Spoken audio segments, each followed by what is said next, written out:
Hello students, welcome back. आज हम इस वीडियो में देखेंगे एसिड बेस सॉल्ट। जो चैप्टर हम लोग देख रहे थे पिछले 3 वीडियो में, आपने देखा 2 वीडियो में, तो आज हम लास्ट पार्ट जो है वो कंप्लीट करेंगे इस चैप्टर का। और इस चैप्टर का लास्ट पार्ट क्या है? सॉल्ट। ओके, सो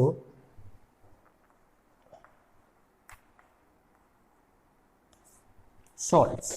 तो सॉल्ट ये क्या है? लास्ट चैप्टर है। सो हम लोग डेफिनेशन से स्टार्ट करेंगे। What is mean bye salt? सबको पता है सॉल्ट कैसे फॉर्म होते हैं।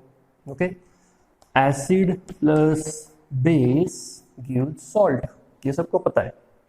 ये हम लोग 7th ग्रेड से ये रिएक्शन स्टडी कर रहे हैं। Acid plus base gives salt, पर थोड़ा सा डिटेल में पढ़ेंगे अभी एसिड बेस सॉल्ट क्या होता है। अब देखो, एसिड प्लस बेस मिला के सॉल्ट बनता है, ये तो हमें पता है, लेकिन इसकी डेफिनेशन क्या आती है सॉल्ट की?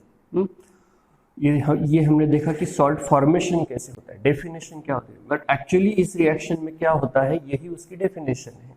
ओके, तो फॉर एग्जांपल मैं एसिड लेता हूँ HCl और यहाँ पे बेस सपोज लेता हूँ NaOH, तो मुझे क्या मिलेगा? NaCl प्लस H2O, ये मिलेगा। करेक्ट है? तो इस रिएक्शन में क्या हुआ है जरा हमें ठीक से देखना है सिर्फ। ओके, तो यहाँ पे देखो NaCl बना है, तो NaCl में से सोडियम जो है वो बेस से आया है और Cl जो है वो एसिड से आया है। ओके, तो हम इसको डिफाइन कैसे कर सकते हैं कि अगर हम लोग एसिड को कंसीडर करें, तो एसिड से बना है, अगर हम लोग ऐसा कंसीडर करें तो एसिड में जो हाइड्रोजन था, तो हाइड्रोजन की जगह कौन आया है? सोडियम आया है बेस से। Okay, that means hydrogen of the acid is replaced by sodium. Okay, so that is the formation of salt। यही डेफिनेशन है सॉल्ट की, सिंपल है। क्या? the salt is the substance which is formed by partial or complete replacement of hydrogen by metal। ये sodium metal है कि नहीं? by a metal atom, metal ion। Okay, so यहाँ पर देखो, अब यहाँ पे एक वर्ड है पार्शियल रिप्लेसमेंट और कंप्लीट रिप्लेसमेंट। अब यहाँ पे देखो HCl में एक ही हाइड्रोजन है, एक हाइड्रोजन जाके एक Na प्लस आया है। ओके, तो यहाँ पे क्या हुआ है? Complete replacement of H plus ion of the acid. कभी कभी पार्शियल रिप्लेसमेंट भी हो सकती है। फॉर एग्जाम्पल, अगर मैं यहाँ पे एग्जाम्पल लूँ H2SO4 का, और इसके साथ अगर मैं NaOH की रिएक्शन करूंगा, तो क्या होगा कि देखो H2SO4 में 2 हाइड्रोजन, 2 H प्लस है, तो वो एक रिप्लेसमेंट अगर हो गई तो ऐसा आएगा प्रोडक्ट, ऐसा सॉल्ट बनेगा NaHSO4, और ये वाटर तो बनेगा ही। करेक्ट है? तो देखो क्या हुआ, यहाँ पे 2 हाइड्रोजन थे, 2 में से एक हाइड्रोजन, वैसा ये देखो सिर्फ एक हाइड्रोजन की जगह कौन आया है? सोडियम आया है बेस से। ओके, तो यहाँ पर क्या हुआ, इसे हम लोग बोलेंगे partial replacement. This is a complete replacement of hydrogen in first reaction, and in second partial replacement of hydrogen by the metal atom। okay, so this is the definition of salt। so how will you define the salt? Salt is defined as the substance which is formed by complete or partial replacement of the hydrogen from acid by the metal atom। okay, this is called as a salt। salt के types हमें देखने हैं, बहुत सारे types है, 5-6 types है, लेकिन हमें सिर्फ 3 टाइप देखने हैं सॉल्ट के टाइप्स कौन से हैं। सो जो फर्स्ट टाइप है वो है एसिड सॉल्ट। अब नाम से ही पता चल रहा है सॉल्ट कौन सा है? Acid salt. मतलब जो सॉल्ट किससे बना है? एसिड से। मतलब हर एक सॉल्ट एसिड से ही बनता है, बट ये एसिड सॉल्ट क्यों नाम दिया है? क्योंकि ये सॉल्ट ऐसे है कि जो वाटर में डिजोल्व होने के बाद एसिडिक प्रॉपर्टी दिखाते हैं। मतलब उस सॉल्यूशन का पीएच जो है वो क्या कर देते हैं? कम कर देते हैं। कितना पीएच हमने स्टडी किया? एसिड का पीएच कितना होता है? 7 से नीचे। तो ये सॉल्ट वाटर में डिजोल्व करने के बाद उस सॉल्यूशन का पीएच जो है वो 7 से नीचे आता है, देयरफॉर इनको क्या बोलते हैं? एसिड सॉल्ट बोलते हैं। अब ये कैसे बनते हैं? देखो एसिड सॉल्ट कैसे बनते हैं, जैसे हमने एग्जांपल लिया H2SO4 और NaOH का, H2SO4 और NaOH। तो इससे क्या बना था? हमने क्या बनाया था? NaHSO4 and water. ओके, तो ये जो NaHSO4 है ये क्या दिखाएगा हमें? एसिडिक प्रॉपर्टी दिखाएगा। मतलब सॉल्यूशन जब बनेगा, मतलब NaOH और सल्फ्यूरिक एसिड जब हम मिक्स करेंगे तो ये जो सॉल्ट बनेगा, इसका ये जो सॉल्ट का सॉल्यूशन बनेगा, इस सॉल्यूशन का पीएच जो है वो 7 से नीचे आएगा। अब 7 से नीचे क्यों आएगा, ये एसिडिक प्रॉपर्टी क्यों शो करेगा? So you can clearly see that one ionisable hydrogen is present. इसमें क्या है, एक आयोनाइजेबल हाइड्रोजन, मतलब ये सॉल्ट जब वाटर में जाएगा, मतलब इस सॉल्ट का जब सॉल्यूशन बनेगा तो उसमें से ये जो हाइड्रोजन है इस सॉल्ट में से ये आयोनाइज होगा, मतलब इसका H+ बनेगा। ये आयोनाइज होके क्या बनेगा, Na+ बनाएगा। आयोनाइज जब होगा तो ये क्या बनाएगा, Na+ H+ और ये SO4 2- बनाएगा। ओके, तो यहाँ पे H+ बन गया है और H+ हमें पता है H+ जब रिलीज होता है तो क्या हो जाता है, वो सब्सटेंस एसिडिक हो जाता है। तो इसीलिए ये सॉल्ट क्या है, एसिडिक सॉल्ट है। अब ये एसिडिक सॉल्ट बना कैसे है, by the partial replacement of hydrogen by the base. Acid salt की डेफिनेशन भी वही आएगी फिर, क्या what is mean by acid salt, the salt which is form by partial replacement of the hydrogen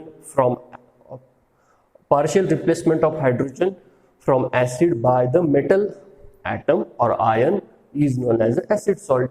partial replacement हुई ना, 2 hydrogen थे, एक हाइड्रोजन वैसा ही रहेगा, मतलब एक ही हाइड्रोजन रिप्लेस हुआ है, तो this is called as partial replacement. Understood? तो और क्या एग्जांपल आ सकते हैं एसिड के, जैसे ये भी आ सकता है NaHCO3 सोडियम बाइकार्बोनेट। ये कैसे बनेगा, यहाँ पर भी NaOH लो और कार्बोनेट है तो इसीलिए क्या लो, H2CO3 लो। करेक्ट है, H2CO3 carbonic acid. So this carbonic acid reacts with NaOH gives NaHCO3 plus water भी बनेगा। यहाँ पर क्या होगा, देखो 2 हाइड्रोजन है, 2 हाइड्रोजन, 2 में से सिर्फ एक बच गया, एक हाइड्रोजन रिप्लेस हुआ है, तो ये भी क्या करेगा, एसिडिक प्रॉपर्टी शो करेगा। This salt is acidic. So acid salt को पहचानना बहुत सिंपल है। कैसे पहचानते हैं एसिड को, कोई भी सॉल्ट अगर तुम्हारे सामने आए, उसका फॉर्मूला तुम्हारे सामने आए तो देखो इसमें हाइड्रोजन है कि नहीं। हाइड्रोजन अगर है तो वो डेफिनेटली क्या होगा, एसिड सॉल्ट होगा। अंडरस्टूड? ओके, नेक्स्ट टाइप जो है वो है बेसिक सॉल्ट। बेसिक सॉल्ट, अब नाम से पता चल रहा है बेसिक सॉल्ट मतलब क्या होगा कि जिसमें क्या रहेगा, एसिड को हमने क्या बोला था, एसिड क्यों बोलते हैं, क्योंकि वो H+ आयन रिलीज करते हैं। तो बेसिक मतलब क्या होगा, जो OH- रिलीज करेगा। तो इसमें क्या होता है, देखो कि मान लो अगर सपोज कोई हमने बेस लिया जैसे PbOH ट्वाइस, तो बेस के साथ अब एसिड तो लेना ही पड़ेगा, क्योंकि सॉल्ट कैसे बनता है, how salt is form, acid plus base. तो यहाँ पे अगर हमने बेस लिया तो एसिड लेना पड़ेगा। तो देखो यहाँ पर कितने OH है, 2 है, तो कितने आयन का रिप्लेस होगा, कितने OH का रिप्लेस होगा, सिर्फ एक इसका रिप्लेस होगा। तो क्या होगा, Pb एक OH वैसा ही रहेगा, ओके, और दूसरी यहाँ पर क्या आएगा, Cl आएगा, और एक OH और H मिला के क्या बनाते हैं, वाटर बनाते हैं। तो देखो इस सॉल्ट में एक OH वैसा ही रहा, तो ये अगर वाटर में डिजोल्व हुआ तो क्या होगा, सॉल्यूशन कैसा होगा, OH- सॉल्यूशन में जाएंगे तो क्या होगा, बेसिक होगा, जिसका पीएच क्या होगा, अबव 7 होगा। 7 से क्या होगा, पीएच अब ऊपर जाएगा। करेक्ट है, this is the basic salt. How will you define it, the basic salt is the substance which is और the salt which is form by partial replacement of hydroxyl ion of the base by acid, okay, or by the anion of the acid is known as a basic salt. Okay, तो basic salt के और क्या example आ सकते हैं, जैसे यहाँ पर FeOH भी आ सकता है, FeOHCl। तो ये कैसे बनेगा, FeOH twice plus HCl। Correct है, ये भी बनेगा। देन या फिर CuOH ट्वाइस है, कॉपर हाइड्रोक्साइड है, ये भी बन सकता है। ये कैसे बनेगा, CuOHCl। तो क्या लेना पड़ेगा यहाँ पे, CuOH twice plus HCl। Cl की जगह सल्फेट अगर चाहिए तो क्या लेंगे, यहाँ पे सल्फ्यूरिक एसिड लेंगे। Okay, so this is the second type, that is basic salt. Now the third type, 2 type हमने देखे सॉल्ट के, थर्ड टाइप कौन सा है, नॉर्मल सॉल्ट। इसे क्या बोलते हैं, नॉर्मल। पहला हुआ एसिडिक, दूसरा हुआ बेसिक, अब थर्ड क्या है, नॉर्मल सॉल्ट। तो नॉर्मल सॉल्ट क्या है, नाम से पता चल रहा है नॉर्मल, मतलब यहां पर क्या होता है कि जो एसिड के जितने भी आयंस होते हैं वो सब के सब मेटल आयन से रिप्लेस हो जाते हैं। जैसे HCl प्लस NaOH अगर हमने लिया तो यहाँ पे बनेगा NaCl प्लस H2। अब इस सॉल्ट में देखो कोई H प्लस है नहीं है, कोई OH है नहीं है, मतलब H प्लस भी नहीं है, OH भी नहीं है, तो इसमें क्या है, सिर्फ मेटल आयन है जो कि बेस से आया है, और एनायन है जो कि एसिड से आया है। ओके, तो इसे हम क्या कहेंगे, नॉर्मल सॉल्ट। तो सॉल्ट कैसे बना, ये नॉर्मल सॉल्ट कैसे बन गया, the salt which is formed by complete replacement of H plus or hydrogen by the metal ion is known as a normal salt। Okay, तो नॉर्मल सॉल्ट और कौन से आएंगे, KCl आएगा, Na2CO3 आएगा, ये सारे क्या है, नॉर्मल सॉल्ट। तो कैसे पहचानोगे नॉर्मल सॉल्ट, जिसमें H भी नहीं है, जैसे हाइड्रोजन भी नहीं है और OH भी नहीं है, वो सॉल्ट क्या होंगे, तुम्हारे नॉर्मल सॉल्ट होंगे। ओके, तो these are the 3 main types in your book. Okay, इस बुक में और भी टाइप दिए हैं, जैसे कि डबल सॉल्ट है, मिक्स्ड सॉल्ट है, कॉम्प्लेक्स सॉल्ट है, ये और 3 टाइप भी दिए, लेकिन वो तुम्हारे सिलेबस में नहीं इंक्लूड किए। 2 बुक में दिए हैं, बट ICSE के जो सिलेबस दिया है, ICSE ने प्रोवाइड किया, उसमें वो टाइप नहीं है सिलेबस में। ओके, देन इसके बाद हमने क्या, अब तक हमने क्या देखा, डेफिनेशन देखी एसिड की और उसके टाइप्स देखे। अब हम क्या देखेंगे, सॉल्ट्स की प्रॉपर्टीज, प्रॉपर्टीज ऑफ सॉल्ट। अब सॉल्ट की प्रॉपर्टी क्या क्या आती है, तो सिंपल टाइप देखे, सिंपल फिजिकल प्रॉपर्टीज देख लेते हैं पहले। तो सॉल्ट जो है, सबसे पहले उसकी स्टेट, सॉल्ट कौन से स्टेट में होते हैं, सॉलिड स्टेट में होते हैं, लिक्विड स्टेट में होते हैं, या गैसियस स्टेट में होते हैं। Remember, salts are present, always present in the solids, solid state। कौन से स्टेट में होते हैं, सॉलिड स्टेट में। अब अगेन यहाँ पे भी एक्सेप्शन है, कुछ सॉल्ट है जो लिक्विड में भी, लिक्विड स्टेट में भी प्रेजेंट होते हैं। गैसियस स्टेट में कोई सॉल्ट नहीं होता, सॉलिड या फिर लिक्विड, बट लिक्विड स्टेट में भी बहुत कम सॉल्ट है, बहुत कम, मतलब 99% सॉल्ट जो है वो सॉलिड स्टेट में ही प्रेजेंट होते हैं। ओके, अभी इसका रीजन क्या है, why they are present in the solid state, because they are stable. Why they are stable, क्योंकि याद होगा उसमें हमने केमिकल बॉन्डिंग में लैटाइस एनर्जी डिफाइन की थी हमने। लैटाइस एनर्जी मतलब क्या, कोई भी कैटायन और एनायन जब कंबाइन होते हैं, ओके, तो इनके बीच में फोर्स फॉर्म होता है, अट्रैक्शन फॉर्म होता है। मैंने क्या कहा है, जब भी कभी अट्रैक्शन फॉर्म होता है, केमिस्ट्री में याद रखना है, अट्रैक्शन जब भी कभी फॉर्म होता है तो क्या होता है, एनर्जी रिलीज होती है, उससे क्या होती है, एनर्जी रिलीज होती है। और जब एनर्जी रिलीज होती है तो वो सिस्टम, वो मॉलिक्यूल क्या हो जाता है, स्टेबल। तो सॉल्ट जब फॉर्म होते हैं, तो उसमें से बहुत ज्यादा एनर्जी रिलीज होती है, इसलिए वो स्टेबल है।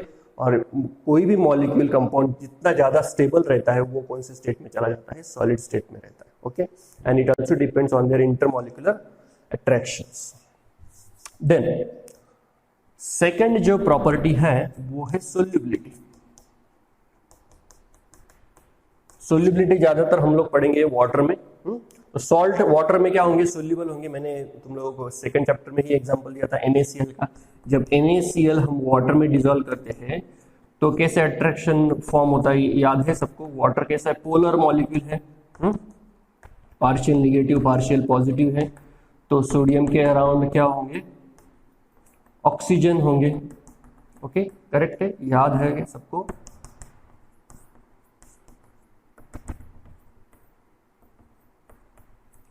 देन Cl माइनस, ये Na+ सराउंड हो गए और ऑक्सीजन, वाटर के ऑक्सीजन से, Cl माइनस सराउंड होगा हाइड्रोजन से। ओके, ऐसे, क्योंकि हाइड्रोजन पर क्या है, partial positive charge, hydrogen oxygen hydrogen, इस तरीके से। Okay, this process is called as a solvation. इसे क्या कहते हैं, सॉल्वेशन प्रोसेस कहते हैं। सॉल्वेशन मतलब क्या, कि जब कोई भी कैटायन एनायन अपोजिट चार्जेस में जब अट्रैक्शन फॉर्म होता है तो उसे सॉल्वेशन कहते हैं। और उसमें से जब ये अट्रैक्शन, जब देखो कॉमन नहीं है, अट्रैक्शन फॉर्म हुआ तो एनर्जी रिलीज होगी। तो जितनी ज्यादा सॉल्वेशन एनर्जी होगी किसी भी सॉल्ट की वाटर में, उतना ज्यादा वो क्या होगा, सोल्यूबल होगा। तो सॉल्ट जो है वाटर में क्या होते हैं, सोल्यूबल होते हैं। अगेन सारे सॉल्ट वाटर में सोल्यूबल नहीं होते, आगे हम लोग उसका टेबल देखेंगे कि कौन से सोल्यूबल होते हैं, कौन से इनसोल्यूबल रहते हैं। But remember this, 90% of the salt, 90% of the salt, 90 में थोड़ा शायद ज्यादा बोल रहा हूँ, 80% ऑफ द सॉल्ट वाटर में क्या होते हैं, सोल्यूबल होते हैं। याद है वाटर को हमने क्या कहा था, 7th ग्रेड में एक पढ़ा था, water is a universal solvent. Why it is universal solvent? Because it dissolves most of the substances present on the earth. So water salt को डिसॉल्व कर लेता है। और डिसोल्यूशन की प्रोसेस देख लो, जैसे मैंने यहाँ पे NaCl का एग्जांपल दिया है, वैसे कोई भी सॉल्ट आप ले सकते हैं। और वाटर में जब डिसॉल्व करोगे तो ऐसे अपोजिट चार्जेस में क्या होता है, अट्रैक्शन होता है। Okay, so remember salts have very good solubility in the water. Third, electrical conductivity, या फिर सिर्फ बोलेंगे हम लोग इसको कंडक्टिविटी। तो इलेक्ट्रिकल कंडक्टिविटी मैंने बताया फिजिक्स में जो तुमने पढ़ा है कि इलेक्ट्रिक करंट पास होने के लिए इलेक्ट्रॉन्स की जरूरत होती है। सॉलिड कंडक्टर आपने देखा जैसे कॉपर वायर, एल्यूमिनियम वायर। लेकिन यहाँ पर केमिस्ट्री में हम जब बात करते हैं इलेक्ट्रिकल कंडक्टिविटी की तो वो सोल्यूशन स्टेट में बात करते हैं। ओके, सोल्यूशन स्टेट में, सोल्यूशन मतलब लिक्विड स्टेट में बात करते हैं। केमिस्ट्री में हम सॉलिड स्टेट की बात नहीं करते, वो फिजिक्स में तुम पढ़ते हो। तो लिक्विड स्टेट में जो करंट पास होता है, तो करंट पास होने के लिए किसकी जरूरत होती है लिक्विड स्टेट में? आयंस की जरूरत होती है, that is cation anion, positive negative ions की जरूरत होती है। ओके, तो अभी हमने देखा सोल्युबिलिटी में कि कोई भी सॉल्ट जब वाटर में डिसॉल्व होता है तो वो क्या प्रोड्यूस करता है? आयंस प्रोड्यूस करता है, कैटायन और एनायन। ओके, तो आयंस जब बहुत ज्यादा प्रोड्यूस होते हैं सॉल्यूशन में, वाटर में, तो ये क्या करेंगे? इलेक्ट्रिक करंट पास करेंगे कि नहीं करेंगे? Of course they will conduct the current because they produces the ions when dissolved in a water और any other polar solvents. Okay, so remember salts are very good conductor and therefore they are called as electrolyte. Electrolyte हम लोग आगे पढ़ेंगे, आगे के chapter में electrolysis में। Electrolyte मतलब ऐसा सॉल्यूशन जो करंट पास करता है, नॉन इलेक्ट्रोलाइट मतलब ऐसा सॉल्यूशन जो करंट पास नहीं करता है। ओके, तो salt solutions are good electrolytes. Okay, अब फोर्थ प्रॉपर्टी जो हमें इसमें पढ़नी है वो है hydrolysis. Now this is very important property, hydrolysis. Okay, this is very important property, and in the 11th and 12th this topic is there again for you and it is very much in the detail. Now hydrolysis जो है, पहले हम लोग हमेशा की तरह इसका word का मीनिंग समझते हैं। Now what is this word hydro? Hydro means what? Hydro means water. Okay, and lysis का मतलब होता है breaking. Okay, hydrolysis, that means as we are looking for the properties of salts, तो यहाँ पर क्या होगा कि सॉल्ट में जब हम वाटर ऐड करेंगे तो सॉल्ट का क्या होगा? ब्रेकिंग होगा। ब्रेकिंग मतलब कैसे कि पॉजिटिव आयन सेपरेट हो जाएगा, नेगेटिव आयन क्या होगा? सेपरेट होगा। अब जैसे मैंने बताया था कि पॉजिटिव नेगेटिव सॉल्वेशन प्रोसेस कैसी होती है, वैसे ही यहाँ पर क्या होगा? वो सेपरेशन होगा। तो हाइड्रोलिसिस में हमें कुछ टाइप्स देखने हैं। जैसे कि उसमें फर्स्ट जो टाइप आता है वो है सॉल्ट जो है वो अलग अलग टाइप के होते हैं। सॉल्ट जो है वो अलग अलग टाइप के होते हैं। मतलब सॉल्ट कैसे बनते हैं हमें पता है, एसिड से और बेस से बनता है। ओके, नाउ एसिड और बेस जो है वो क्या होते हैं? स्ट्रॉन्ग एसिड होते हैं, स्ट्रॉन्ग बेस होते हैं, करेक्ट है। वीक एसिड होते हैं, वीक बेस होते हैं। तो सॉल्ट जो है किसी भी एक का क्या हो सकता है? कॉम्बिनेशन होता है। ओके, कॉम्बिनेशन मतलब कैसे? स्ट्रॉन्ग एसिड स्ट्रॉन्ग बेस मिला के एसिड बन सकता है, स्ट्रॉन्ग एसिड वीक बेस मिला के एसिड बन सकता है। तो ऐसे कितने पॉसिबिलिटी आ सकती है तो वो हम लोग देखेंगे। उसमें से 3 ही पॉसिबिलिटी हमें देखनी है। तो पहला है salt of strong base and weak acid. Strong base and weak acid मतलब ऐसा सॉल्ट हमें देखना है कि जो सॉल्ट स्ट्रॉन्ग बेस और वीक एसिड इनका कॉम्बिनेशन मिला के फॉर्म हुआ है। तो इसका एग्जांपल है CH3COONA। तो एसिड देख के, सॉल्ट देख के तुम्हें पता चल गया होगा कि कौन सा एसिड है और कौन सा बेस है। ओके, डेफिनेशन में हमने देखा था सॉल्ट कैसे बनता है? By the replacement of hydrogen ion. तो यहाँ पे क्या आता है? H होता है, हाइड्रोजन होता है, तो इसको रिप्लेस किससे होता है? सोडियम से, मतलब मेटल आयन से रिप्लेस हुआ है। तो एसिड कौन सा होगा इसमें? CH3COOH, that is acetic acid. और बेस कौन सा है? सोडियम। सोडियम का बेस NaOH, करेक्ट। सो इन दोनों को मिला के प्लस क्या बनेगा? इसमें वाटर बनेगा। तो इन दोनों को मिला के क्या फॉर्म हुआ है? इसका नाम आता है sodium acetate. Okay, sodium acetate. यहाँ पर वाटर बनता है, इसका नाम आता है सोडियम एसीटेट। कैसे आया है? ये सोडियम है इसलिए सोडियम, और ये जो है CH3COO, यहाँ पे क्या है? माइनस चार्ज है, यहाँ पे क्या है? प्लस चार्ज है। तो ये जो रेडिकल है CH3COO, रेडिकल में हमने पढ़ा है, तो इस रेडिकल का नाम क्या है? Acetate, acetate ion. अब देखो, ये तो बन गया स्ट्रॉन्ग बेस और वीक एसिड्स के फॉर्म होकर। अब इस सॉल्ट को जब हम वाटर में ऐड करेंगे, CH3COO Na को जब वाटर में डिसॉल्व करेंगे, तो वाटर कैसे होता है? H2O, बट आयोनाइज होके क्या बनाता है वो? H plus and OH minus ion form करता है, ये पता है हमें। तो ये क्या प्रोड्यूस करेगा? CH3COO minus and Na+। ये सॉल्वेशन से मैंने बताया, सॉल्वेशन से सेपरेट होंगे। What this ion is surrounded by hydrogen of the water and this is surrounded by OH minus. Okay, तो यहां पर मैं लिखता हूं H प्लस और OH माइनस। ओके, अब देखो क्या होगा कि ये जो CH3COO माइनस है, ये क्या होगा? वाटर के H प्लस आयन के साथ कंबाइन हो जाएगा। कंबाइन हो जाएगा, तो दोनों कंबाइन हुए तो अगेन क्या बनेगा? CH3COOH बनेगा। तो अब अगर ये दोनों अगर सपोज कंबाइन हो गए, तो इस सॉल्यूशन में बचा कौन? OH माइनस, क्योंकि H वाटर में क्या प्रेजेंट है? H प्लस और OH माइनस। ये सॉलिड है, ये सॉलिड है, सॉल्ट हमेशा सॉलिड होती है। ये वाटर में डिसॉल्व किया हमने। ओके, तो ये जो आयन है ये H प्लस के साथ अगेन कंबाइन हो जाता है। तो H प्लस आयन तो निकल गए ना, वाटर में से H प्लस आयन निकल गए, बच गया क्या? OH minus. तो OH माइनस जो है वो क्या है? OH माइनस मतलब क्या होता है? बेस होता है। तो इसका ये वाटर में डिसॉल्व करने के बाद जो सॉल्यूशन बनेगा उसका नेचर कैसे होगा? एसिडिक होगा कि बेसिक होगा?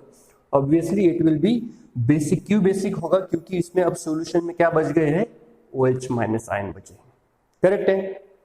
तो याद रखना है कि जब कोई भी सॉल्ट जो कि स्ट्रॉन्ग बेस और वीक एसिड से बनता है, वो वाटर में जब डिसॉल्व होता है, तो जो नेचर बनता है सॉल्यूशन का वो कैसे बनता है? बेसिक बनता है।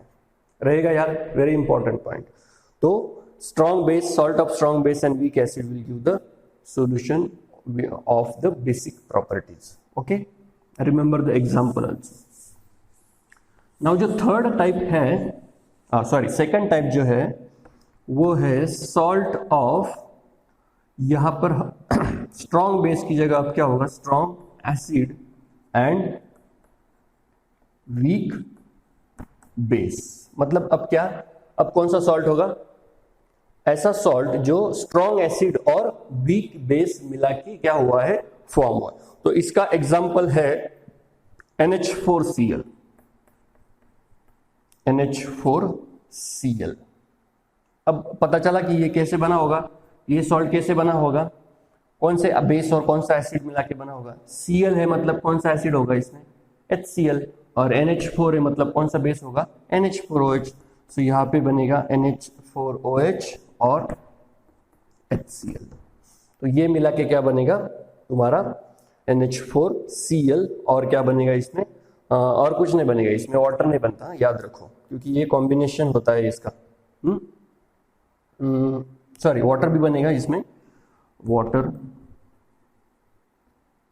भी फॉर्म होगा इसमें। ओके, अब देखो, ये जो NH4Cl है इसको हम वाटर में डिसॉल्व करेंगे तो क्या होगा? NH4Cl ये वाटर में डिसॉल्व होगा तो क्या होगा? NH4 प्लस और Cl माइनस होगा। ओके, और ये किसमें? वाटर में डिसॉल्व किया है। वाटर जैसे पहले की तरह ही वाटर आयन प्रोड्यूस करता है H प्लस और OH माइनस। अब देखो सॉल्यूशन में है H प्लस और OH माइनस। ओके, अब देखो ये जो NH4 है, NH4 प्लस, जैसे हमने एसिटिक एसिड में पढ़ा था एसीटेट में, तो NH4 प्लस किसके साथ कंबाइन हो जाएगा? OH के साथ। ये कंबाइन हो जाएंगे दोनों एक दूसरे के साथ, तो बचेगा क्या सॉल्यूशन में? H प्लस बचा तो क्या होगा?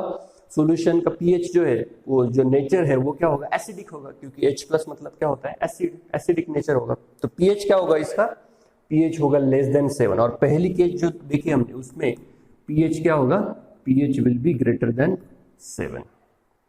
Okay, sorry, pH will be greater than 7 और यहाँ पे pH will be less than, sorry I am sorry, हाँ करेक्ट, पीएच ग्रेटर देन 7 और यहाँ पे क्या होगा, पीएच लेस देन 7। अब कैसे समझ में आया सबको, NH4+ जो बना, कैसे बना, NH4 ये सॉल्ट बना, सॉल्ट किससे बना, ये weak base strong acid, NH4Cl को हमने किसमें डिजोल्व किया, वाटर में डिजोल्व किया। तो NH4+ वाटर के OH- के साथ कंबाइन हो जाता है और बचता क्या है फिर H+ और Cl-, H+ बचता है, तो क्या होगा, नेचर एसिडिक होगा और उसका पीएच क्या होगा, pH will be less than 7। Okay, so this is the second condition. And जो थर्ड कंडीशन है वो है सॉल्ट ऑफ, अब इसमें क्या होगा, दोनों भी स्ट्रॉन्ग होंगे, strong acid and weak base, strong acid and weak base, मतलब एसिड भी स्ट्रॉन्ग है, बेस भी क्या है, स्ट्रॉन्ग है, सॉरी बेस भी क्या है, स्ट्रॉन्ग है। तो इसका एग्जांपल क्या आएगा, फॉर एग्जांपल NaCl, बहुत सारे एग्जांपल आ सकते हैं। अब ये जो NaCl है किससे बनेगा, स्ट्रॉन्ग बेस कौन सा लगेगा इसके लिए, NaOH। याद है ना, हम लोग सॉल्ट की प्रॉपर्टी देख रहे हैं। ओके, तो सॉल्ट की प्रॉपर्टी में हम लोग सॉल्ट कैसे बनता है ये देख रहे हैं। सॉल्ट हमें पता है हमेशा एसिड और बेस मिला के सॉल्ट बनता है। तो इसमें हमने सिर्फ क्या किया, कौन से एसिड और कौन से बेस मिला के सॉल्ट बनता है। तो पहले स्ट्रॉन्ग बेस वीक एसिड, फिर स्ट्रॉन्ग एसिड वीक बेस, अब दोनों स्ट्रॉन्ग एसिड स्ट्रॉन्ग बेस, तो यहाँ पे लगेगा HCl प्लस क्या बनेगा, इसमें वाटर बनेगा। ओके, अब इसको हमने NaCl को वाटर में डिजोल्व किया, अगेन यहाँ पे आएगा वाटर, वाटर कैसे आयोनाइज होगा H+ और OH- में, ये आयंस बनेंगे Na+ और Cl-। ओके, तो सॉल्यूशन में क्या प्रेजेंट है, H+ और OH-। अब देखो इसमें Na+ जो है वो OH- के साथ कंबाइन नहीं होगा, Cl- भी H+ के साथ कंबाइन नहीं होगा। अब ये क्यों नहीं कंबाइन होते ये तुम बाद में पढ़ोगे। ओके, अभी उसकी जरूरत नहीं है, बस इतना याद रखो। तो अब ये कंबाइन नहीं हो, मतलब दोनों का कॉन्सेंट्रेशन H+ और OH- का कॉन्सेंट्रेशन इक्वल रहेगा, कोई भी ज्यादा नहीं होगा, कोई भी कम नहीं होगा। तो ओवरऑल जो सॉल्यूशन होगा उसका नेचर कैसा होगा, न्यूट्रल। करेक्ट है कि नहीं, एसिड आयन भी प्रेजेंट है, बेस आयन भी इक्वल अमाउंट में प्रेजेंट है, दोनों भी, तो कोई भी नेचर चेंज नहीं होगा, न्यूट्रल रहेगा। तो उसका पीएच क्या रहेगा, पीएच इक्वल टू 7। पीएच कैसा रहेगा, 7 रहेगा। ओके, समझ में आई ये तीनों condition. This is the hydrolysis of salt, this is called hydrolysis of salt. अब इसमें एक फोर्थ भी कैटेगरी आती है कि सपोज वीक एसिड लिया हमने, यहाँ पे स्ट्रॉन्ग एसिड स्ट्रॉन्ग बेस लिया, weak acid and weak base ये हमने कंसिडर नहीं किए और ये तुम्हें नेक्स्ट ईयर में अभी नहीं दिया है सिलेबस में। वीक एसिड और वीक बेस ये मिला के अगर कोई सॉल्ट बनता है तो उसका नेचर कैसे होगा। ओके, ये तुम्हें अभी नहीं है सिलेबस की। Hydrolysis I hope now clear and this is important topic. तुम्हारे 10th ग्रेड के एग्जाम में इस पर क्वेश्चन आता है पीएच पर, कि जैसे अगर कोई सॉल्ट है, suppose the salt which is formed by combining strong base and weak acid, the solution of that salt will have the pH, कैसा रहेगा pH, greater than 7, less than 7 or equal to 7। तो pH will be greater than 7। तो ये याद रखना एकदम simple. इसके लिए एक ट्रिक क्या है कि देखो कोई भी सॉल्ट है जो बना है उसमें स्ट्रॉन्ग कौन है, अब देखो इसमें स्ट्रॉन्ग कौन है, बेस है, तो नेचर कैसा हुआ, बेसिक, पीएच क्या हुआ, ग्रेटर देन 7। इसमें कौन था, स्ट्रॉन्ग एसिड था, स्ट्रॉन्ग एसिड है मतलब नेचर भी क्या होगा, एसिड होगा, तो पीएच क्या होगा, लेस देन 7। ओके, और दोनों अगर स्ट्रॉन्ग रहे तो न्यूट्रल, एकदम सिंपल है, याद रखना। Okay, so this is about the hydrolysis of the salt. These are the properties of the salt. Okay, now we will study the preparation of salt. Okay, लेकिन ना प्रिपरेशन जो है वो पढ़ने से पहले हम लोग क्या देख लेते हैं, सोल्युबिलिटी टेबल। नाउ ये जो सोल्युबिलिटी टेबल है ये बहुत ही इंपॉर्टेंट है। Solubility table is very important. क्या होता है कि ये जो चैप्टर है ना एसिड बेस सॉल्ट, उसमें खास करके ये जो सॉल्ट टॉपिक है ये थोड़ा सा हार्ड है। एसिड बेस तो ईजी है एकदम, ओके, वो एकदम ईजी है, रिएक्शंस भी उसमें ज़्यादा नहीं है, इजी है। तो सॉल्ट जो पार्ट है ये हर साल मैंने ऑब्जर्व किया है कि बच्चों को डिफिकल्ट जाता है। तो वो क्यों डिफिकल्ट जाता है? क्योंकि ये टेबल लर्न नहीं होता। तो ऐसा मान लो कि ये सॉल्ट टॉपिक जो है ये टेबल पर डिपेंड है, सोल्युबिलिटी टेबल पर। तो सोल्युबिलिटी टेबल में तुम्हें क्या स्टडी करना है कि कौन से सॉल्ट वाटर में सोल्यूबल है, कौन से सॉल्ट वाटर में सोल्यूबल नहीं है। इसका यूज क्या है? अब तुम्हें सोल्युबिलिटी याद रख के क्या मिलेगा तुम्हें? तो इसका यूज तुम्हें रिएक्शंस में होगा। याद रखो ये चैप्टर जो है वो सिर्फ तुम्हारे 10th के पॉइंट ऑफ व्यू से मत देखो, मैं 11th-12th में भी ये चैप्टर बहुत इंपॉर्टेंट है। तो इसीलिए ये टेबल जो है वो अभी के अभी लर्न करो ठीक से, ओके। तो इस टेबल का यूज क्या होगा? रिएक्शंस को समझने के लिए, रिएक्शंस का प्रोडक्ट बनाने के लिए तुम्हें ये यूज होगा, okay. Now see the solubility table. तो देखो सॉल्ट का जो है टेबल कैसे दिया है तुम्हारा, देखो जैसे सोडियम, पोटेशियम और अमोनियम, इनके जो सॉल्ट होंगे इन तीनों के, जैसे सोडियम क्लोराइड हुआ, potassium chloride, ammonium chloride, sodium sulphate, potassium sulphate, sodium carbonate, potassium carbonate, इन तीनों के कोई भी सॉल्ट हो, नाइट्रेट हो, सल्फेट हो, क्लोराइड हो, ओके, और भी कोई हो, वो सारे के सारे वाटर में क्या है? सोल्यूबल है, ऑल सोल्यूबल। तो मतलब क्या कि अगर तुम्हारे सामने कोई भी सॉल्ट आया और उसमें अगर ये तीनों आयन है प्रेजेंट, तो डेफिनेटली वो वाटर में सोल्यूबल होगा, डेफिनेटली वाटर में क्या होगा? सोल्यूबल होगा। Very simple. ये हुआ फर्स्ट। सेकंड नाइट्रेट, सेकंड क्या है? नाइट्रेट। अब देखो नाइट्रेट का कोई भी सॉल्ट हो, नाइट्रेट का कोई भी सॉल्ट हो, कोई भी मेटल हो इसके साथ, नाइट्रेट समझते हो ना, नाइट्रेट रेडिकल कैसा है? NO3 माइनस। तो sodium nitrate, potassium nitrate, ammonium nitrate, calcium nitrate, magnesium nitrate, okay, lead nitrate, zinc nitrate, कोई भी आया, नाइट्रेट का कोई भी सॉल्ट आया, सारे सोल्यूबल है। कितना सिंपल है, सारे सोल्यूबल है, सारे नाइट्रेट सोल्यूबल है, ओके। फिर थर्ड जो आता है वो आता है क्लोराइड, क्लोराइड रेडिकल वाले सॉल्ट। क्लोराइड कैसा होता है? Cl minus. ये भी सोल्यूबल है, ऑल सोल्यूबल, बट यहां पर 2-3 एक्सेप्शंस है, एक्सेप्शन को भूलना नहीं है। तो कौन से एक्सेप्शन है? PbCl2 एक्सेप्शन है, AgCl एक्सेप्शन है और HgCl एक्सेप्शन है। आई थिंक HgCl2 Hg+2 का सॉल्ट है। ये तीनों एक्सेप्शन है, ये तीनों क्या है? एक्सेप्शन है। उसमें भी आई थिंक ये जो है PbCl2 ये हॉट वाटर में सोल्यूबल होता है, हॉट वाटर में सोल्यूबल होता है, कोल्ड वाटर में सोल्यूबल नहीं होता है, याद रहेगा। क्लोराइड के भी सारे सोल्यूबल है, सिर्फ ये 3 याद रखो, ये 3 सोल्यूबल नहीं, कोल्ड और ये हॉट वाटर में सोल्यूबल है। अब क्लोराइड के बाद आता है सल्फेट, क्लोराइड के बाद आता है सल्फेट, ये भी सोल्यूबल है। तो कितना इजी है ये टेबल, कितना इजी है, ये भी सोल्यूबल है, बट यहां पर भी क्या है? एक्सेप्शन है, ओके। तो सल्फेट में जो एक्सेप्शन है वो है तुम्हें लेड के, बेरियम का और कैल्शियम का। तो PbSO4, BaSO4 और CaSO4, उसमें भी CaSO4 जो है वो सोल्यूबल है वाटर में, बट उसकी सोल्यूबिलिटी बहुत कम है। तो ऐसा नहीं बोल सकते कि ये कंप्लीटली इनसोल्यूबल है, थोड़ा सा क्या है वो सोल्यूबल है, पार्शियली सोल्यूबल जिसको हम बोलते हैं। लेकिन PbSO4 और BaSO4 ये कंप्लीटली इनसोल्यूबल है वाटर में। तो ये 2 एक्सेप्शन याद रखने, करेक्ट है। तो कितने टाइप देखे हमने यहाँ पे? वो 1, 2, 3 और 4। चारों में हमने क्या देखा? All soluble, all soluble, all soluble, all soluble. सिर्फ यहाँ पे 2 लास्ट के 2 इसमें एक्सेप्शन है। कितने एक्सेप्शन देखे? 1, 2, 3, 4, 5। इसमें क्या करो? ऐसा टेबल ड्रॉ करो, तुम एक्चुअली पेपर पर एक टेबल ड्रॉ करो ऐसे, इसको सर्कल करके रखो।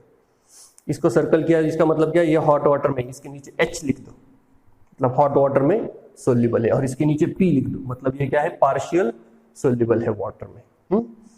तो सल्फेट के बाद जो आता है वो है कार्बोनेट। अब कार्बोनेट का थोड़ा सा ध्यान रखना है।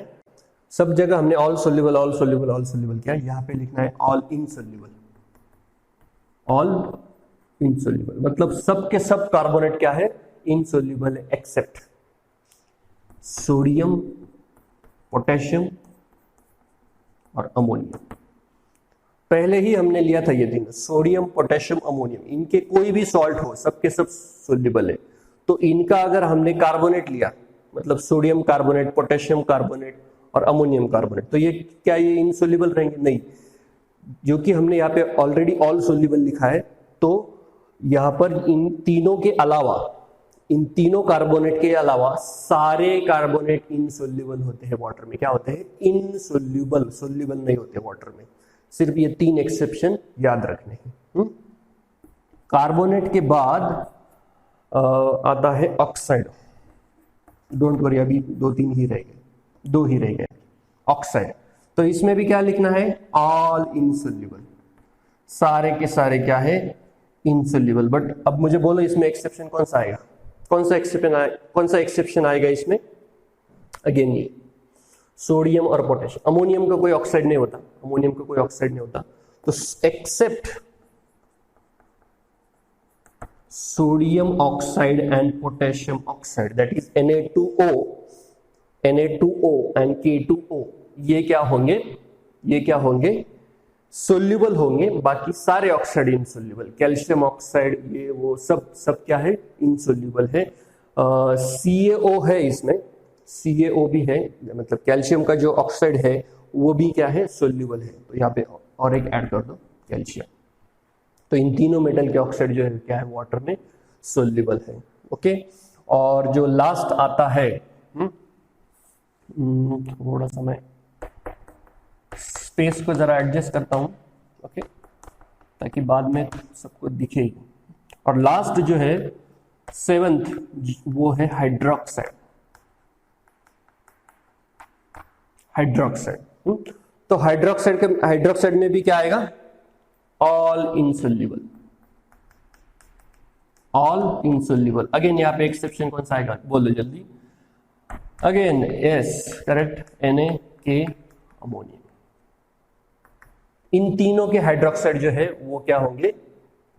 और यहां पर कैल्शियम भी आएगा, जैसे मैंने बोला था पहले, कैल्शियम हाइड्रोक्साइड जो है वो very very less soluble in the water. Soluble है वाटर में but very very less soluble. तो हाइड्रोक्साइड, सारे हाइड्रोक्साइड इनसोल्यूबल है, सिर्फ ये तीनों के छोटे। तो ये तीनों बहुत मैटर करते हैं केमिस्ट्री में, सॉल्ट में ज्यादातर। तो ये टेबल समझ में आया सबको? टेबल सबको लर्न करना है, बिल्कुल भी भूलना नहीं है। याद रखो ये टेबल अब अगर लर्न करोगे तुम लोग 10th में ही, तो ये टेबल 11th 12th में बहुत काम आएगा। बहुत काम आएगा ये टेबल। तो अगेन मैं स्टार्टिंग से बताता हूँ। फर्स्ट हमने देखा था ये सोडियम पोटेशियम अमोनियम का कोई भी सॉल्ट सारे सोल्यूबल, नाइट्रेट सारे सोल्यूबल, क्लोराइड सारे सोल्यूबल, सल्फेट सारे सोल्यूबल। ओके, ऐसा नहीं है, सिर्फ यहाँ पे 2 एक्सेप्शन याद रखने हैं। पहले 4 जो है उसमें ऑल सोल्यूबल करना है तुम्हें, सिर्फ यहाँ पे एक्सेप्शन, ये 5 एक्सेप्शन याद रखने हैं। PbCl2, AgCl, HgCl2, PbSO4, BaSO4, CaSO4, यहाँ पे सर्कल करके H, सर्कल करके P। H means soluble in hot water, P means partially soluble. Okay, फिर जो 4 हो गए, फिर बचे कितने? 3, कार्बोनेट, ऑक्साइड और हाइड्रोक्साइड। ओके, चार को हमने क्या किया था? यहां तक सल्फेट तक क्या किया था? All soluble, all soluble, all soluble, all soluble. फिर इस कार्बोनेट, ऑक्साइड और हाइड्रोक्साइड ये क्या है? All insoluble, all insoluble, all insoluble. तीनों में लगभग एक्सेप्शन कौन है तुम्हारे? ये 3, सोडियम, पोटेशियम और अमोनियम। ओके, सिर्फ यहाँ पे कैल्शियम है और यहाँ पर कैल्शियम है, और अमोनियम का कोई ऑक्साइड नहीं होता, इसलिए यहाँ पे अमोनियम नहीं लिया है। Okay, I hope now this table is clear to you all and you will never forget this table now. Okay, now अब सोल्यूबिलिटी टेबल हमने देख लिया है। तो सोल्यूबिलिटी टेबल के बाद हम लोग क्या देखते हैं? सॉल्ट का प्रिपरेशन। सॉल्ट का प्रिपरेशन कैसे करेंगे हम? Preparation of salts. तो उसमें पहला जो ये देखेंगे हम सॉल्ट का प्रिपरेशन, उसमें देखेंगे preparation of normal salt. Preparation of normal salt किसे कहते हैं पता है सबको? और नॉर्मल सॉल्ट में भी हम लोग किसके बारे में बात करेंगे, सोल्यूबल सॉल्ट्स के बारे में बात करेंगे। सोल्यूबल सॉल्ट मतलब जो वाटर में सोल्यूबल है। अभी अभी हमने देखा टेबल कौन से सॉल्ट सोल्यूबल होते हैं। ओके, तो उसमें जो फर्स्ट टाइप है वो है डायरेक्ट कॉम्बिनेशन। डायरेक्ट कॉम्बिनेशन सबको पता है, ये this is a type of reaction. So direct combination reaction का यूज करके हम लोग कौन से सॉल्ट प्रिपेयर कर सकते हैं। तो एकदम इंपॉर्टेंट एग्जांपल है ये, और इस पर ज्यादातर बहुत तुम लोग प्रीवियस ईयर क्वेश्चंस अगर देखोगे तो बहुत सारे पेपर्स में तुम्हें इस पर क्वेश्चन देखने को मिलेगा। तो Fe प्लस Cl2 क्या बनता है यहाँ पर, FeCl2 नहीं बनता, याद रखो FeCl3 बनता है यहाँ पर। Okay, in direct combination reaction Fe goes directly into the +3 state. So यहाँ पर बैलेंस करने के लिए यहाँ पर लेना पड़ेगा 3, यहाँ पर 2, यहाँ पर 2, करेक्ट है। सो this is the balance chemical equation, very important reaction. It's direct combination याद है सबको। डायरेक्ट कॉम्बिनेशन में हम एक तो 2 एटम कंबाइन करते हैं, या फिर 2 मॉलिक्यूल कंबाइन करते हैं, या फिर एक एटम और एक मॉलिक्यूल। यहाँ पे क्या लिया, एक एटम और एक मॉलिक्यूल कंबाइन करके ये रिएक्शन का प्रोडक्ट हमें मिला है। याद रखो Fe plus Cl2 use FeCl3 and not FeCl2। Okay, so this is the example. Second जो है वो है बाय डिस्प्लेसमेंट रिएक्शन, सबको याद होगी। डिस्प्लेसमेंट रिएक्शन में क्या होता है कि हम लोग लेते हैं एक्टिव मेटल और उसमें क्या ऐड करते हैं, एसिड। तो इससे क्या बनता है, सॉल्ट प्लस हाइड्रोजन गैस, ये याद है सबको रिएक्शन। अब एक्टिव मेटल कौन से, मेटल एक्टिविटी सीरीज याद है। मेटल एक्टिविटी सीरीज में जो हाइड्रोजन के ऊपर जो मेटल्स है, जैसे potassium, sodium, calcium, magnesium, aluminium, okay, then zinc, lead, iron, tin, ये सारे मेटल एक्टिविटी सीरीज में ऊपर है हाइड्रोजन के। तो ये मेटल जब एसिड के साथ रिएक्ट होते हैं तो हमें क्या देते हैं, सॉल्ट प्लस हाइड्रोजन। तो यहाँ पर सपोज हमने आयरन लिया, आयरन प्लस सपोज HCl लिया, तो अब यहाँ पे बनेगा FeCl2 और हाइड्रोजन गैस होगा। कोई भी मेटल, एक्टिव मेटल कोई भी लो, पोटेशियम प्लस HCl या H2SO4 भी ले सकते हैं, तो बनेगा KCl प्लस H2। लेकिन पोटेशियम और सोडियम का प्रॉब्लम क्या है कि ये एसिड के साथ बहुत ही विगरसली रिएक्ट होते हैं, बहुत ही फास्ट रिएक्ट होते हैं, तो इसलिए ज्यादातर ये नहीं यूज करते। तो जिंक के साथ ही हमने प्रिपरेशन में ही देखा था ये रिएक्शन, Zn प्लस HCl, ये लैबोरेटरी प्रिपरेशन है हाइड्रोजन गैस का।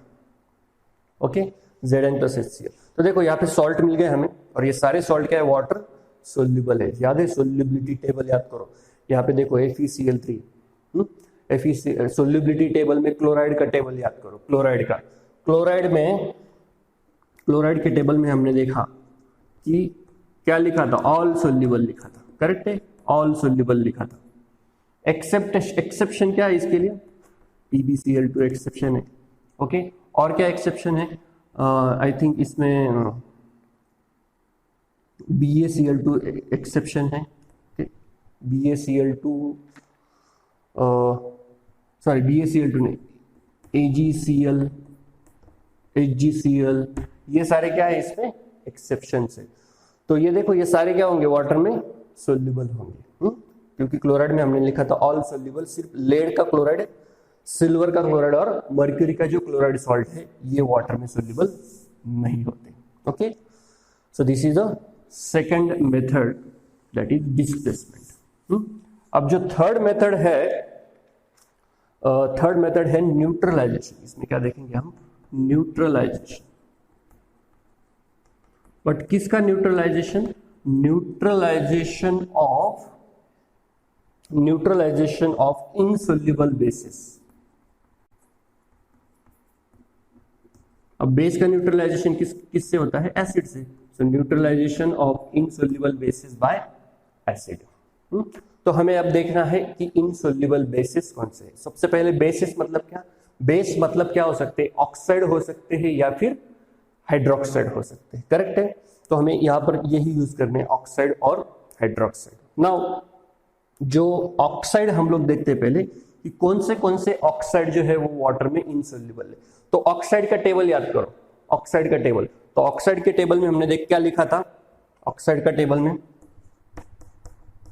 ऑक्साइड के टेबल में हमने लिखा था ऑल इनसोल्युबल। ऑल क्या है, इनसोल्युबल, सारे के सारे ऑक्साइड इनसोल्युबल है एक्सेप्ट कौन से, sodium that is Na2O, K2O, correct है। अमोनियम का कोई ऑक्साइड नहीं होता। सो Na2O K2O ये क्या है, दो सोल्यूबल है, वाटर में सोल्यूबल, बाकी सारे इनसोल्यूबल। ओके, कैल्शियम ऑक्साइड भी क्या है, इनसोल्यूबल है। सिर्फ calcium oxide I think hot water में या सोल्यूबल है, या फिर उसकी सोल्यूबिलिटी जो है वो क्या है, बहुत ही कम है। ओके, तो यहां पर लेते हैं इनसोल्यूबल। पहले इसमें हम लोग फर्स्ट केस देखेंगे ऑक्साइड के लिए। तो ऑक्साइड में पहला हम लोग लेते हैं for example CaO। CaO, so CaO ये ऑक्साइड है तो ये बेस है। तो इसका न्यूट्रलाइजेशन किससे करेंगे, एसिड से। सपोज हमने HCl लिया तो क्या बनेगा, इससे सॉल्ट बनेगा CaCl2 प्लस वाटर। अब CaCl2 क्लोराइड है, कौन सा सॉल्ट है, क्लोराइड। तो क्लोराइड क्या होगा, सोल्यूबल होगा कि इनसोल्यूबल होगा वाटर में, yes it will be soluble. Chloride के टेबल मैंने अभी दिखाया था, क्लोराइड का सोल्यूबिलिटी टेबल। क्लोराइड में क्या लिखा था हमने, all soluble except PbCl2, AgCl, HgCl। तो ये सॉल्ट क्या होगा, सोल्यूबल होगा वाटर में, करेक्ट है। हम लोग सोल्यूबल सॉल्ट का प्रिपरेशन देख रहे हैं। और भी एग्जांपल ले सकते हैं हम लोग, for example PbO, lead oxide. अब इसमें H2SO4 लेते हैं सपोज, तो यहाँ पे क्या बना, PbSO4 plus H2, acid base acid use salt and water. अब PbSO4 देखो सल्फेट है, सल्फेट का टेबल याद करो। सल्फेट में क्या लिखा था, all insoluble, all insoluble, sorry sulphate के टेबल में लिखा था ऑल सोल्यूबल एक्सेप्ट कौन से, PbSO4। सॉरी PbSO4 नहीं ले सकते हम लोग यहाँ पे, क्योंकि PbSO4 क्या है, insoluble. Okay, bye the way this salt is form by this reaction, but इस हेडिंग के अंडर ये रिएक्शन नहीं आ सकती। ओके, क्योंकि PbSO4 क्या है, वाटर में क्या है, इनसोल्यूबल। तो सल्फेट का टेबल में हमने क्या लिखा था, ऑल सोल्यूबल। सल्फेट के टेबल में ऑल सोल्यूबल लिखा था। सिर्फ कौन से सॉल्ट जो है वो इनसोल्यूबल है, PbSO4, BaSO4 एंड CaSO4। ये तीन सल्फेट जो है वो क्या है, वाटर में इनसोल्यूबल है। लेकिन ये CaSO4 जो है, ये CaSO4 जो है वो क्या है, पार्शियली सोल्यूबल है वाटर में। मतलब बहुत ही कम क्वांटिटी में वाटर में क्या होता है, ये सोल्यूबल। बाकी ये तीनों लगभग क्या है, इनसोल्यूबल है। ओके, याद रहेगा। ओके, तो यहां पर जो है दूसरा एग्जांपल लेते हैं हम लोग, ZnO लेते हैं सपोज। तो इसकी रिएक्शन करते हैं H2SO4 के साथ, तो बनेगा ZnSO4 प्लस H2O। अब ये भी सल्फेट है, लेकिन जिंक का सल्फेट है, तो ये क्या होगा, वाटर में सोल्यूबल होगा, क्योंकि जिंक का सल्फेट वाटर में सोल्यूबल है। एक्सेप्शन कौन है, सिर्फ lead sulphate, barium sulphate and calcium sulphate.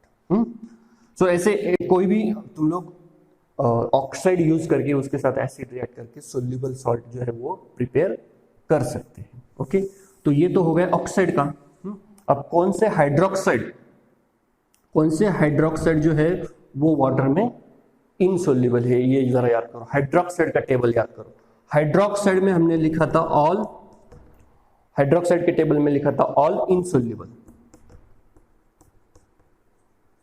सारे हाइड्रोक्साइड क्या है, वाटर में इनसोल्यूबल एक्सेप्ट किसका हाइड्रोक्साइड, सोडियम का हाइड्रोक्साइड, पोटेशियम का हाइड्रोक्साइड और अमोनियम आयन का हाइड्रोक्साइड।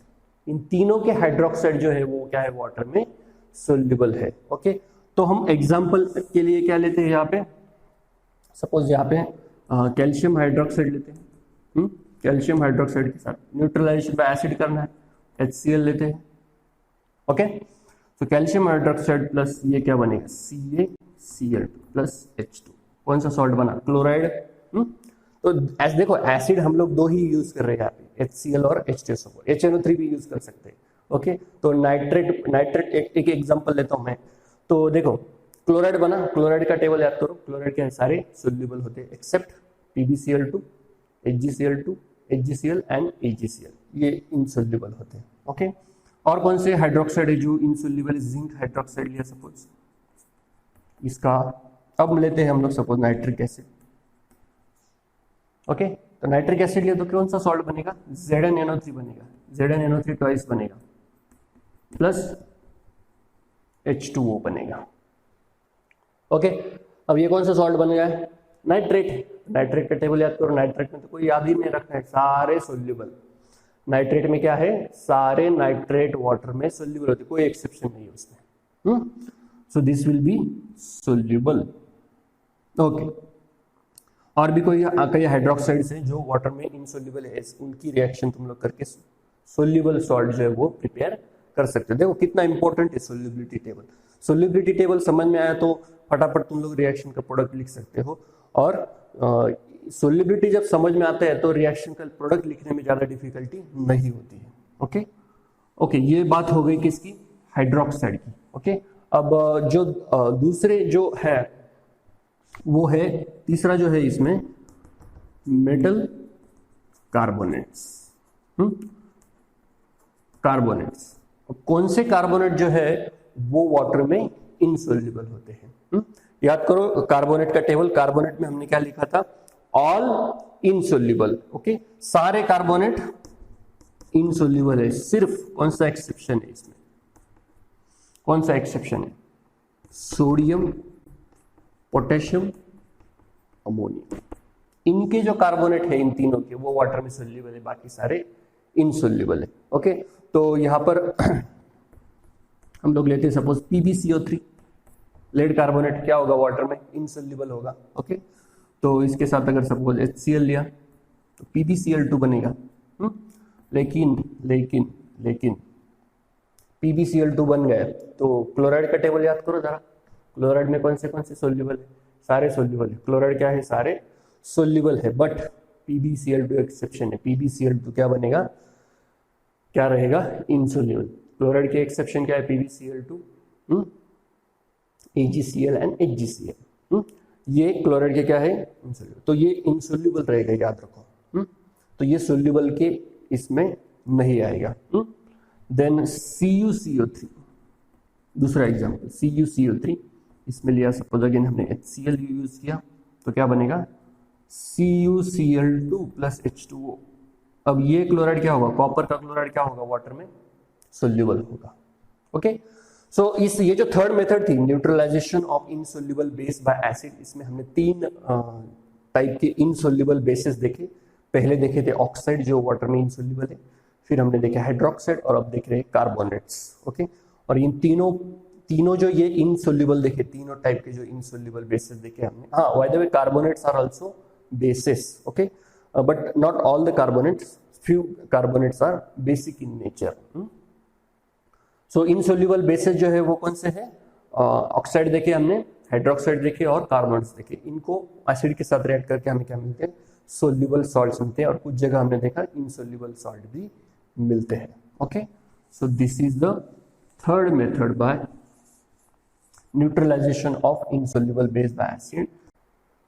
तो जो नेक्स्ट मेथड है हमारी वो भी क्या है, न्यूट्रलाइजेशन ऑफ, यहां पे क्या लिए थे हमने, इनसोल्यूबल बेसिस लिए थे ना, अब क्या लेंगे हम लोग, soluble basis, soluble base by acid. Okay, पहले हमने यहां पे लिए थे इनसोल्यूबल बेसिस, कौन से कार्बोनेट, हाइड्रोक्साइड और तुम्हारे carbon, oxide, hydroxide and carbonate, ये तीन लिए थे। अब यहाँ पे हमें सोल्यूबल बेसिस लेने हैं, तो सोल्यूबल बेसिस कौन से होते हैं, सारे हाइड्रोक्साइड। करेक्ट है कि नहीं, हाइड्रोक्साइड क्या होते हैं, सोल्यूबल होते हैं। तो मान लो यहाँ पे हमने NaOH लिया और यहाँ पे लिया सपोज HNO3। ओके, NaOH और HNO3 लिया, तो ये हुआ बेस, ये हुआ एसिड। तो न्यूट्रलाइजेशन होगा ऑब्वियसली, कौन सा सॉल्ट बनेगा, NaNO3 प्लस H2O। करेक्ट है, तो सॉल्ट जो है वो भी क्या होगा, नाइट्रेट सॉल्ट क्या होते हैं, सोल्यूबल, तो सॉल्ट भी क्या होगा, सोल्यूबल सॉल्ट ही बनेगा। तो सोल्यूबल बेस से सोल्यूबल सॉल्ट हमने प्रिपेयर किया यहाँ पे। तो कोई भी अब KOH लेके HCl, KOH प्लस HCl क्या बनेगा, KCl प्लस H2O, तो KCl क्या होगा, वाटर सोल्यूबल है। तो ये जो मेथड है इसे नॉर्मली क्या नाम देते हैं, टाइट्रेशन। इसे क्या बोलते हैं, टाइट्रेशन मेथड, वेरी इंपॉर्टेंट, इस पर क्वेश्चन आता है तुम्हें। टाइट्रेशन कहते हैं उसे। ओके, टाइट्रेशन क्या होता है? टाइट्रेशन तुम 11th में पढ़ोगे। टाइट्रेशन मतलब एसिड और बेस की रिएक्शन। टाइट्रेशन जनरली किसमें किया जाता है? एसिड और बेस का टाइट्रेशन होता है। टाइट्रेशन में क्या होता है कि हमें एग्जैक्ट अमाउंट ऐड करते हैं, एग्जैक्ट अमाउंट। सपोज अगर तुम लोगों ने 10 ml NaOH लिया, तो 10 ml NaOH जो अब बेस है, NaOH बेस है, तो उसको न्यूट्रलाइज करने के लिए, मतलब बेस है तो उसका pH अबव 7 रहेगा, तो उसको न्यूट्रलाइज करना मतलब उसका pH कितना लाना है? 7 लाना है। तो 10 ml NaOH सॉल्यूशन के लिए एग्जैक्ट अमाउंट में कितने ml एसिड लगेगा। ओके, तो वो हमें पता चलता है टाइट्रेशन से। Okay, that is called as a titration. ये तुम्हें अभी नहीं है, सिर्फ नाम याद रखो, टाइट्रेशन। तो टाइट्रेशन कौन से सॉल्ट के लिए यूज करते हैं?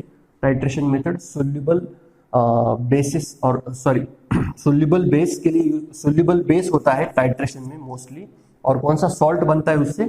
सोल्यूबल सॉल्ट बनता है उससे। टाइट्रेशन मोस्टली ऐसे सॉल्ट के लिए, ये मेथड ऐसे सॉल्ट के लिए यूज करते हैं जिसमें सोल्यूबल सॉल्ट हमें प्रिपेयर करना है, किससे? सोल्यूबल बेस से प्रिपेयर करना। ओके, अब ये तो हो गई 5 मेथड किसकी? नॉर्मल सॉल्ट की प्रिपरेशन करने के लिए या फिर सोल्यूबल सॉल्ट की प्रिपरेशन करने के लिए। अब हम क्या देखते हैं?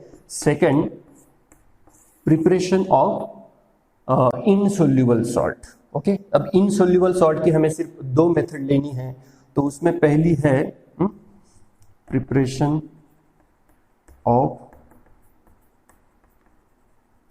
इनसोल्यूबल सॉल्ट, मतलब जो क्या है? वाटर में इनसोल्यूबल है। तो इस मेथड का नाम क्या है? प्रेसिपिटेशन। प्रेसिपिटेशन नाम है इस मेथड का, याद रखो, एग्जाम में के लिए काम आएगा। तो इसमें पहली मेथड जो है वो अगेन यहाँ पे जो हमने देखी थी, डायरेक्ट कॉम्बिनेशन। डायरेक्ट कॉम्बिनेशन में सल्फाइड सॉल्ट जो है वो मोस्टली क्या होते हैं? इनसोल्यूबल होते हैं। वाटर में क्या होते हैं? इनसोल्यूबल होते हैं। तो इन दोनों की रिएक्शन बना के क्या होगा? FeS बनेगा। दूसरा एग्जांपल ले सकते हैं हम लोग, Zn प्लस S ZnS। तो इसके लिए बस इतना ही एक एग्जांपल याद रखो सल्फाइड सॉल्ट का। सल्फाइड सॉल्ट जो है वो वाटर में क्या होते हैं? इनसोल्यूबल होते हैं। सोल्यूबिलिटी की टेबल में हमने सल्फाइड नहीं देखा था। ओके, जो टेबल हमने देखा ना सोल्यूबिलिटी का, वो तुम्हारे 10 के लेवल तक ही है। सोल्यूबिलिटी टेबल और भी बड़ा है इससे। ओके, लेकिन तुम्हें जो सॉल्ट 10th में आते हैं general, sulphate salt, carbonate salt, nitrate salt, okay, hydroxide, oxide, इसीलिए वो टेबल उतना लिमिटेड दिया है। ओके, सल्फाइड का भी टेबल होता है। तो ये हो गए फर्स्ट मेथड। सेकंड जो हम मेथड देखेंगे इसमें वो है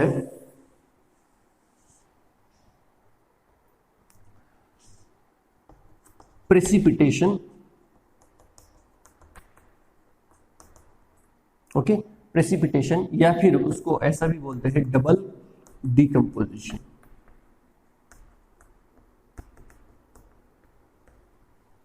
डबल डिकम्पोजिशन। ओके, अब डबल डिकम्पोजिशन में हमें क्या लेना है? एक सॉल्ट लेना है BaCl2 प्लस उसकी रिएक्शन हमें किसके साथ करनी है? दूसरे सॉल्ट के साथ करनी है। फॉर एग्जांपल हमने लिया Na2SO4 लिया, BaCl2 प्लस Na2SO4। अब ये क्या होगा? डबल डिकम्पोजिशन रिएक्शन होगी, करेक्ट है? तो इन दोनों का डबल डिकम्पोजिशन रिएक्शन बहुत ही सिंपल होती है। मैंने बताया है कि चार्जेस दो दोनों के ऊपर प्लस, और अपोजिट चार्जेस में अट्रैक्शन करो, तो इन दोनों के बीच में अट्रैक्शन होगा, करेक्ट है? इसका पॉजिटिव और इसका निगेटिव, तो क्या बनेगा? BaSO4, और बचा क्या? NaCl। तो सिर्फ बैलेंस करके लिखनी है। मैं बैलेंसिंग किसी भी रिएक्शन में मैंने बैलेंसिंग नहीं की है। ओके, तो बैलेंसिंग सबको पता है, इसलिए मैंने बैलेंसिंग नहीं की है। तो BaSO4 जो है, याद करो सल्फेट का टेबल, याद करो। सल्फेट के टेबल में हमने लिख दिया था कि ऑल सोल्यूबल लिख दिया था, बट कौन से एक्सेप्शन है उसमें है PbSO4, BaSO4, ये क्या है? और कैल्शियम सल्फेट CaSO4, ये 3 एक्सेप्शन है। तो इसमें BaSO4 है, तो ये क्या होगा? प्रेसिपिटेट हम कैसे दिखाते हैं? डाउनवर्ड एरो से। और बेरियम का कलर कैसे होता है? व्हाइट। ओके, तो ये जो प्रेसिपिटेट बनेगा ये कैसे बनेगा, व्हाइट प्रेसिपिटेट। ओके, सिंपल है। अब देखो इसका यूज कैसे करना है इस रिएक्शन को तुम्हें। सपोज एग्जाम में ऐसा क्वेश्चन आया कि how will you prepare the lead sulphate, how will you prepare the lead sulphate. Okay, तो लेड सल्फेट अगर तुम्हें प्रिपेयर करना है तो सबसे पहले क्या देखोगे तुम कि लेड सल्फेट वाटर में सोल्यूबल होता है कि इनसोल्यूबल होता है। तो हमने देखा सल्फेट का टेबल याद करो, सल्फेट के टेबल में देखा PbSO4 क्या है, इनसोल्यूबल है, ये क्या है, इनसोल्यूबल है। तो ये अगर तुम्हें प्रिपेयर करना है वाटर इनसोल्यूबल तो कौन सी मेथड यूज करोगे उसके लिए, तो उसके लिए यूज करोगे डबल डिकम्पोजिशन। समझ में आ रहा है। और अगर तुम्हें बोला कि how will you prepare the chloride salt लेते सब, how will you prepare suppose ammonium chloride, ऐसा सवाल है, या फिर हम how will you prepare suppose calcium chloride, how will you prepare calcium chloride. तो सबसे पहले याद करो कैल्शियम क्लोराइड क्या है, वाटर में सोल्यूबल होता है कि इनसोल्यूबल है। तो कैल्शियम क्लोराइड जो है वो वाटर में क्या होता है, सोल्यूबल होता है, करेक्ट है, वाटर में सोल्यूबल होता है। बट तो उसके लिए कौन सी मेथड यूज करोगी, कौन सी मेथड यूज करोगे उसके लिए, उसके लिए तुम लोग यूज करोगे न्यूट्रलाइजेशन ऑफ सोल्यूबल बेसिस। तो ये मेथड यूज करेंगे, न्यूट्रलाइजेशन मेथड यूज करोगे उसके लिए।